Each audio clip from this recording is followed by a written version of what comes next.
So I saw an ad on my Facebook timeline recently about how incredibly difficult herbal infusions are to make and why you absolutely need their patented product to make an infusion because the folk methods are so hard.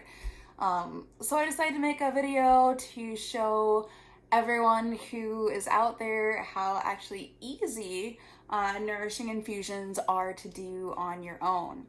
And if you don't know what a nourishing infusion is, it's essentially a very strong tea. So right now, if you're a tea drinker, you might know like, okay, chamomile tea gives me these relaxing benefits, green tea has a lot of antioxidant benefits, and you kind of have a sense that yes, we can extract some minerals, some nutrients, some antioxidants from plants by putting them in a tea. But probably if you've never heard of an infusion, you're just putting in your tea bag for maybe 5 or 10 minutes.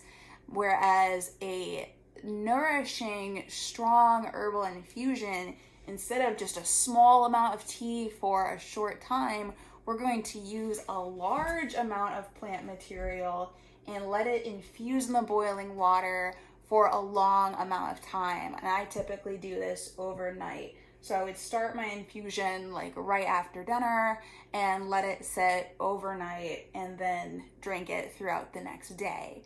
And this is really the method to get the most bang for your buck out of your nourishing herbs. So the herbs that we want to use to make this infusion are called nutritive herbs. So these are the herbs with the most vitamins and minerals that are safe to take in these large quantities over a long period of time. So some of our safest herbs.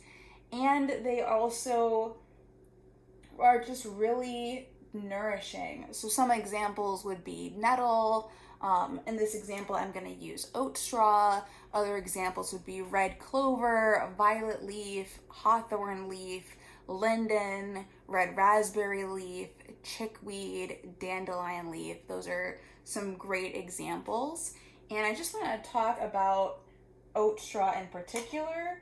And just so you know, for my uses, I'll typically switch between all of those herbs that I just mentioned. So one day I'll make something with oat straw, another day I'll make something with nettle, and I do that intuitively based on what I feel my body needs. So oat straw is very good for calming, very good for like anxiety. It's also considered a libido boost, which is nice.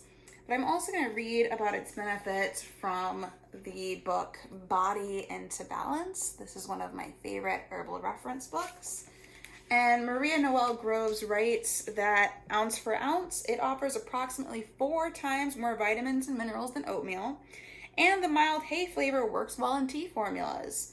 Oat straw is almost equally rich in calcium, magnesium, and iron as stinging nettle, with support of silica and B vitamins. So really great, a lot of benefits that we can use by putting it into a nourishing herbal infusion. Now to do this, I do recommend that you get a cheap kitchen scale. You can try to do this by eye, but you're gonna get the most benefit if you're sure that you're using 1 ounce of herb. And for reference, I have a new 1 pound bag of herb here, and that's 16 ounces. So there's about 16 nourishing infusions that I can get out of this bag. And to make sure that you get an ounce, you're gonna wanna use a scale. And you may be thinking, as I was when I first heard about this, like, wow, that's a lot of herb. But again, the more herb you use, the more benefit you get. So you're of course welcome to use less than an ounce if you want, or if you don't want to get a scale, that's fine. But if you really want to see the amazing healing effects and the amazing changes in your body over time, the more is better. Really hitting for that ounce is recommended. Every single herbalist that I know who I've talked to about nourishing infusions, like Rosalie Delforet, really recommend using an ounce of herb. So that is the common recommendation for a nourishing infusion. And again, it's your body. I always recommend experimenting, tailoring. If you feel like you want to use less, go for it. But if you really want to see the incredible benefits to your health. You get the full benefit of the Nourishing Infusion. I recommend going for an ounce. And we're going to make a quart of this. So this is drinking a quart of the Nourishing Infusion throughout the day. Just small sips, drink it throughout the day. Again, you might think that it's a lot, but it really does go quickly. And if you have any left over, it makes an amazing plant water for your house plants. So if you think that, oh no, I made a big quart of nettle infusion, but I didn't finish drinking it, it's great. Just pour it on your plants. They'll love it. They'll grow beautifully. Or it's also amazing as a hair rinse. So there's lots of ways to use it if you don't drink a full quart in the day. Another thing to say is they typically don't last more than the day, especially with the plant material. So you definitely want to strain the plant material out the next day. And then you can keep it in the fridge for another 24 hours, but that's as long as I would leave it. Tea does go bad. So I've got my quart. I like to use a funnel. It's not necessary, but it makes it easier to pour in the herb. So the jar and the funnel onto the scale, hit that, and that way it's already starting to measure out. So we see 0.0 ounces right now. And we're just gonna pour in the herb until it gets to 1 full ounce. And I also would say this little scale was pretty cheap. I found it online. I want to say it was maybe about 20 bucks. Okay, we're almost there. 0.92, 0.95, 0.99, and a little over an ounce, 1.02. That's not bad. We can turn this off now. So for visual reference, this is oat straw. Every herb is going to look different. Again, that's why you can't really trust your eyes. The scale is nice to have because they all look different. But this is how the oat straw looks when I've poured in an ounce of oat straw. And I had my tea water already at a full boil. And I'm going to just pour this all the way up to the top, like to the tippy top. And what you're going to see is actually the herb will absorb the water, so you're not going to end up with it at the very top. So that's why I'm going all the way to the top right there. And like I said, the actual water is probably going to be down to here when it's done infusing. And then I'll put in a top. One thing I found is I really like to use these tops because they're the easiest to unscrew.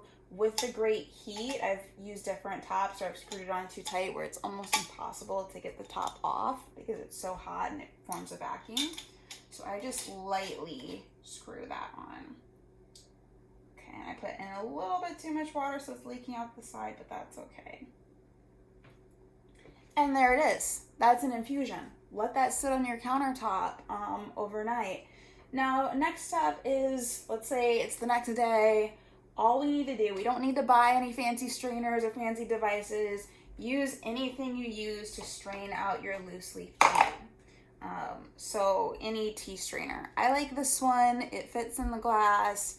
Again, it's just a strainer. All you need is any type of strainer that would work for tea. Any type of strainer, really. I mean, how fine you want it is based on how much kind of tea leaves you might still want in your cup, but I have a couple fine strainers. Being an herbalist, you do tend to collect strainers over time. You might use one of these where you pour it in and then you just put it on top of your cup and it drains through the strainer on the inside.